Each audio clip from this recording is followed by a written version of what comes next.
Hey Grace, you there? I got a question for you. So how much did Dad's painting sell for anyway?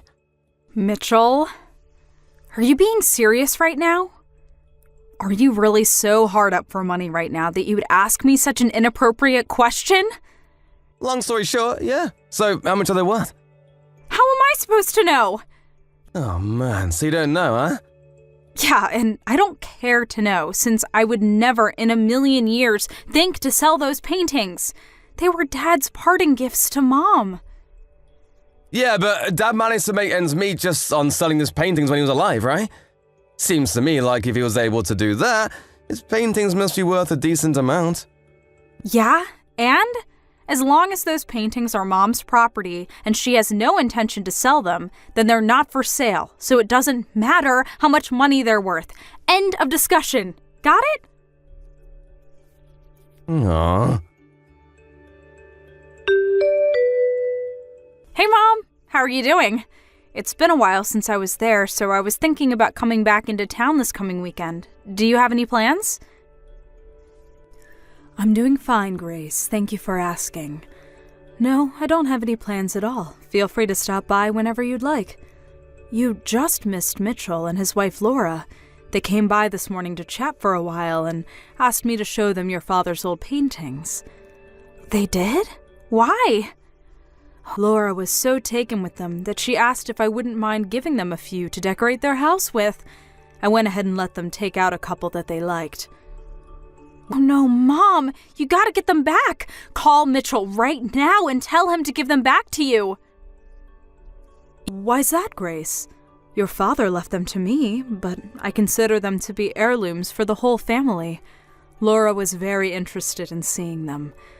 I don't see what's the problem with letting them put a couple up in their house. I'm sure they'll take perfectly good care of them. I don't see anything to be worried about. Yeah, Mom, I know that those paintings have a lot of sentimental value to you and I, but you can't forget that they also carry a high monetary value. Did you at least tell them explicitly that they're not allowed to sell them? Grace, what's gotten into you all of a sudden? I think you're worrying too much about nothing. Mom, you know Mitchell as well as I do. You know he would sell those in a heartbeat if he wanted to.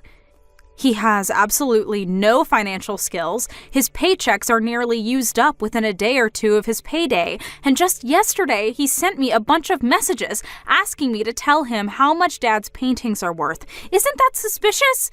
I got a really bad feeling from the way he was talking. And that's a big reason why I wanted to come home this weekend and make sure he didn't do anything really stupid. I had no idea that derelict would make his move so quickly. I should have messaged you right away after our conversation yesterday. This is all my fault. Grace, I'm telling you, you don't need to worry about a thing, dear. How can you be so relaxed at a time like this? He's definitely going to try and sell Dad's paintings. It's all over and done with, Grace. You don't need to concern yourself with anything. Huh? Wait, what do you mean it's over and done with? That's for me to know, and for you to find out. You're not making any sense. For now, you can come on down here this weekend like you had planned. I'll have your favorite cookies waiting for you when you get here. Mom, this is bad. I just got to Dad's studio, you know, the one where he stored all his paintings. Oh my, Grace, you're here already? You're much earlier than I expected. And you've caught me off guard, too. I was just about to head out to the store to buy the ingredients for your cookies. Mom, listen. The door to Dad's studio was unlocked when I got here. And when I looked inside, the whole place had been cleared out. Every single one of Dad's paintings is gone. Really? I thought this was too much for even them, but I checked the security camera footage and sure enough, Mitchell and Laura were here last night and they stuffed all of Dad's paintings into their car. Do you still have the key to Dad's study? Do you think they might have managed to make a copy of it? We've got to move fast, Mom. If we wait any longer, Mitchell's gonna sell every last one of them. We can't let them get away with this. Do you have any idea where they might have taken them? Grace, please calm down for a moment. Why can't you just explain what's going on, Mom? Grace, this is bad. Really, really bad. You gotta help me. Mitchell? What on earth are you so spooked about? What's going on? I'm in big trouble, Grace. I need help, fast. Just calm down and tell me what happened and what you need me to help you with. Okay, well, I sold all of Dad's old paintings the other day. I knew it! I knew you were planning to sell them. I had no choice, Grace. I was up to my eyeballs in debt, and I had no other way to pay it off. You'd do it too if you were in my shoes. Debt? What did you borrow money for? Well, you know, a little of this, a little of that. But I figured that if I sold Dad's paintings, I could pay it off in one big lump sum. And, well, maybe if there was a little bit left over, then I could spend it on some stuff for myself. I can't believe you, Mitchell. This is a new low for you. How could you just throw away our memories of Dad like that? Save the lecture for later, Grace. Now isn't the time for that. I've got a much bigger problem on my hands. It turns out all the paintings in Dad's study were fakes. None of them were original. Every last one was a fake. They were fakes? But that doesn't make any sense. I took them to a professional appraiser to see how much they were worth, and he said that they were all remakes based on Dad's paintings. They weren't actually his paintings. He was 100% positive too. Dad's signature wasn't even on them, so there was no way they were real. So wait a second. All of the paintings that Dad kept stored in his study, they were all fakes? Yes, that's what I've been trying to tell you. The appraiser said that they were all copies that were made digitally, then printed off by a computer and placed into a frame, and even the frames were cheap knockoffs. The story is getting weirder and weirder. I know, right? I'm still in shock. I can't believe it. Give me a few minutes, Mitchell. I'm going to talk to Mom for a second. I'll be right back. Hey, Mom, where are you right now? Oh, hello, Grace. I'm at the art museum. There's an exhibit going on with pieces from an acquaintance of mine. An exhibit? Yes, for an artist who was classmates with your father back in art school. I'd met them a couple times over the years as well, so they were kind enough to send me an invitation. But, oh, okay, well, that's nice. But I have something completely unrelated that I need to talk to you about, and it's urgent. Do you have a minute? But of course. How can I help you, dear? I just got a message from Mitchell, and he's super panicked. He said that he just took Dad's paintings to an appraiser, but the appraiser said they were all fakes. And? And? Is that all you have to say about this? I mean, is it true? There's always a possibility that he's lying and that he kept the originals, made the fakes by himself, and took them to the appraiser to cover his tracks. But I don't think Mitchell is that smart. So I guess I have no choice but to take him at his word, that the paintings he took from Dad's studio were legitimately fakes, and he's just surprised as I was. He also said that the appraiser told him that the paintings he had were all digitally drawn copies of the original that were painted off by a computer and placed into frames. Yes, that all sounds right to me. So, and this is just a guess here, but the fake copies that Mitchell and Laura took from Dad's studio, you made them, didn't you? And the painting that you said you gave them yourself a few days earlier, that was another one of your drawings, right? You're a clever girl, Grace. Well, it seemed like a logical conclusion. I knew that you worked as a background illustrator for an advertising firm back in the day, and I thought you had said something about using drawing software with a computer rather than a pen and paper. So, since neither I or Mitchell have any artistic talent whatsoever, the only other person who had both access to Dad's studio and had an art background was you, Mom. You figured that out all by yourself? Truly impressive, dear. Okay, now that that's out of the way, the last remaining question is, why did you do all that? To be honest, I felt that this would be the only possible way to teach that boy a lesson that would set him straight. Go on. It's been a hobby of mine for the last several years to take your father's paintings and do my best to recreate them digitally. Once I felt like I was getting better at copying them, I started printing them out onto full-size paper and placing them into frames to compare them side by side with the real ones. Then, the other day, your brother Mitchell came by, saw one of my most recent copies, and apparently couldn't tell the difference between it and the real one. Oh, is that the one you gave him? The one you messaged me about? Yes, that's the one. They were raving about how beautiful it was and complimenting your father's artistic ability. They seemed so convinced that it was the real thing that I just didn't have the heart to tell them otherwise. They must have taken my key to the studio and copied it when I was packing the frame into the box for safe transportation.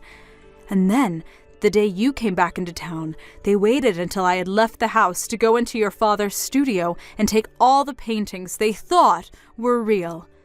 After that, they went down to the appraiser's place to have them looked at, and the rest is history.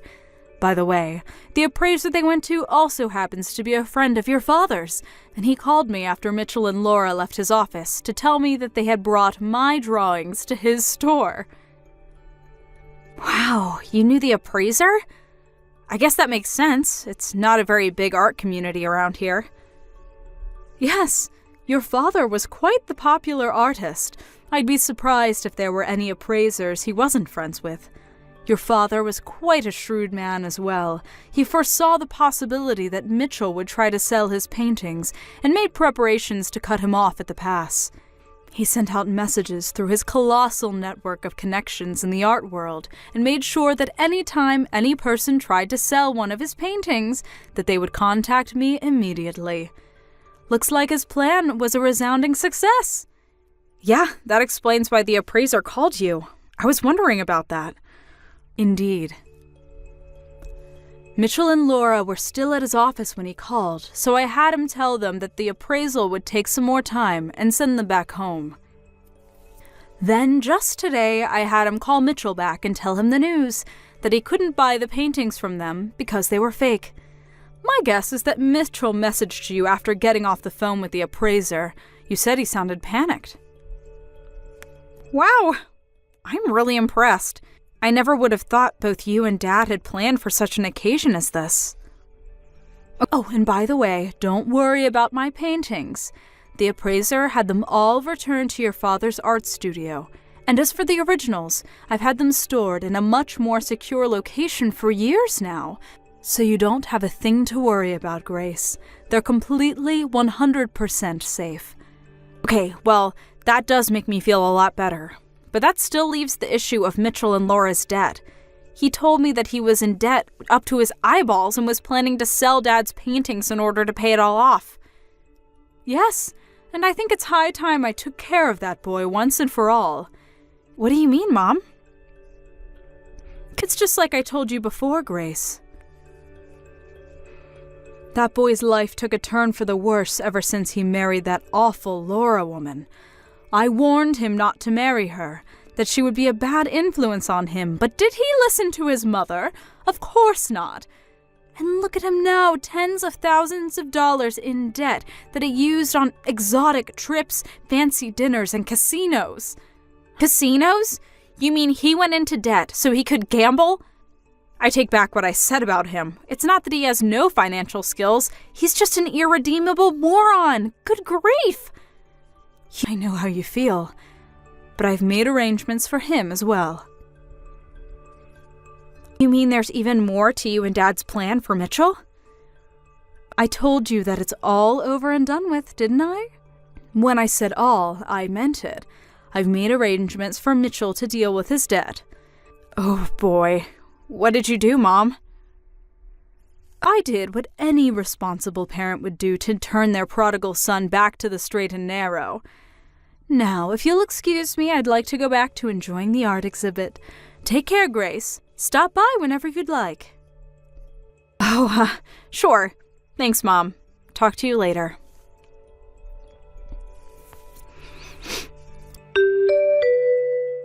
Grace, you gotta help me! What is it this time? This is bad, really bad, like super bad, I mean it. Okay, I'll bite. What is super bad, Mitchell? Brackwater! Brackwater? A black panel van just pulled up in front of our house and a bunch of guys with ski masks jumped out. They're saying they're with the Blackwater Company. Oh, they're the military contractor that Mom's cousin worked for a few years ago, right? That actually makes perfect sense. Now I know what Mom meant when she said she had made arrangements for you. Wait, what do you know about this, Grace? Tell me, please, and fast! They're a military contractor that operates in a lot of foreign countries that are in various states of civil unrest, and it seems like they've found their 2 newest recruits. Recruits? I didn't sign up for anything. Well, I have good news and bad news. The good news is it looks like Mom found you a job where you can work up all the debt you built up. The bad news is you might not be alive long enough to enjoy the debt-free life you've been dreaming of. You mean I might die? This can't be happening. Grace, you have to do something. Help me! You think I'm going to put myself on the line against Blackwater? Sorry, but I have better things to do than go up against a mercenary group like them. Didn't you watch the news? Every time someone tries to blow the whistle about their activities, they end up dying in strange circumstances. Grace, you can't let them take me, can you? Actually, I can, and I will. Grace! No! I really had Mitchell going with the whole Blackwater bit, didn't I? Well, unfortunately, the people who came to pick him up weren't a shadowy mercenary group. They were from a live-in work education program for derelict adults. Mom was aware they were coming to pick up Mitchell and Laura that night, and she pulled up in her car right after they did. Mitchell and Laura were already loaded into the van when she got there, and she was greeted to a chorus of bangs on the van walls and muffled sounds of terrified screams. She spoke to the leader of the team the 2 of them would be inducted into for a while about what sort of work they'd be doing over the next year, then turned and walked over to the van. Mitchell had a gleam of hope in his eye when he saw Mom coming, thinking she was going to save him from the terrible fate that awaited him. But she just went up to the window and said, "Have a good time, Mitchell," got back into her car, and drove home. Mitchell and Laura were put right to work in their re-education programs at separate facilities. They're doing everything from construction to sanitation to engine repair and all sorts of skills that might help them land a job that they'll be able to keep for more than a month or so. Hopefully, in between all the back-breaking labor, they'll find at least a little bit of time to reflect on their lives, think about how they got themselves into this situation, and make a plan on how to work their way out. Thank you for watching. Please subscribe and hit the like button.